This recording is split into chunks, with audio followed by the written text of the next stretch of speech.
नेरपासून अवघ्या 5 किलोमीटर अंतरावर असलेल्या नेर तालुक्यातील कोलुरा या गावातील शेतकरी दिलीप देशमुख यांच्या शेतातील उभ्या ज्वारीचा डुक्कर सडा पडला असल्याचे दिसून येत आहे।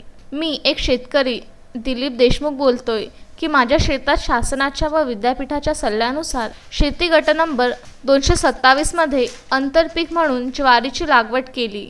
2-3 वेळा निंदणी खुरपणी केली, त्यामुळे ज्वारी चांगलीच बहरलेली दिसून येत होती। कमीत कमी 35 ते 40 पोते ज्वारी होईल असा अंदाज वर्तवला जात होता। आजच्या बाजारभावाने हजारोचे उत्पन्न होते।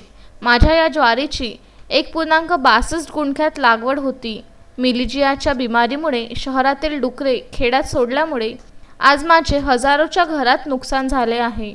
याआधी सोयाबीन कापसाच्या नासाडी केली होती।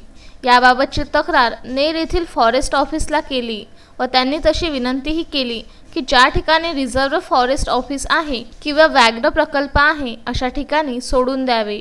डुकरांना करंट लावून मारणे हे कायद्याने गुन्हा आहे। मी दिलीप देशमुख एक वकील असल्यामुळे मला माहीत आहे, त्यामुळे माझ्या मालाचा झालेल्या नुकसानाची भरपाई म्हणून शेतकरी दिलीप देशमुख यांना शासनाने हेक्टरी 50,000 रुपये द्यावे असे मत दिलीप देशमुख यांनी व्यक्त केले। ॲडव्होकेट दिलीप देशमुख शासनाच्या आणि कृषी विद्यापीठाच्या सल्ल्यानुसार मी माझ्या या सर्व नंबर गट नंबर 227 मध्ये सोयाबीन आणि ज्वारीचं आंतरपीक घेतलं। कारण कृषी विद्यापीठाचा सुद्धा सल्ला होता का आंतरपीक आणि फेरपालट करा, कारण मागल्या वर्षी या शेतात पराठी होती म्हणून मी मुद्दामून सोयाबीन आणि ज्वारीचं पीक यावर्षी घेतलं।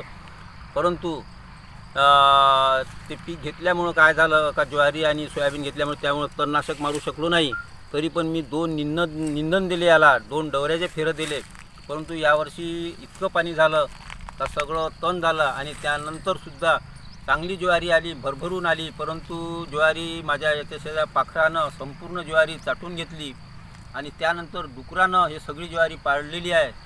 आणि त्या डुकराचं इतकं त्रास आहे का ते सोयाबीनसुद्धा खातात आणि सोयाबीन तर यावर शासनानं या डुकराचं जे आहे याचा बंदोबस्त म्हणजे मागं मेनिंजायटिस शहरात आला होता आणि हे शहरातले डुकरं सारे खेड्यात आणून सोडले आणि सगळी शेती उद्ध्वस्त करून लावली। त्यामुळे माझी शासनाला अशी विनंती आहे की हे डुकरं पकडून रिझर्व्ह फॉरेस्ट एरियात किंवा ज्या ठिकाणी व्याघ्र प्रकल्प आहे तिथं नेऊन सोडावे, जेणेकरून शेतकरी याच्यातून या समस्येतून हे होईल। कारण एकीकडे डुकराला मारणं शक्य नाही, जास्त डुकरं आता बरेच शेतकरी करंट लावतात, परंतु ते कायदेशीर नाही। उद्या जर एखादा मेला तर त्या शेतकऱ्यावरच नवनाथ दरोई, विदर्भ न्यूज, नेर परसोपंत।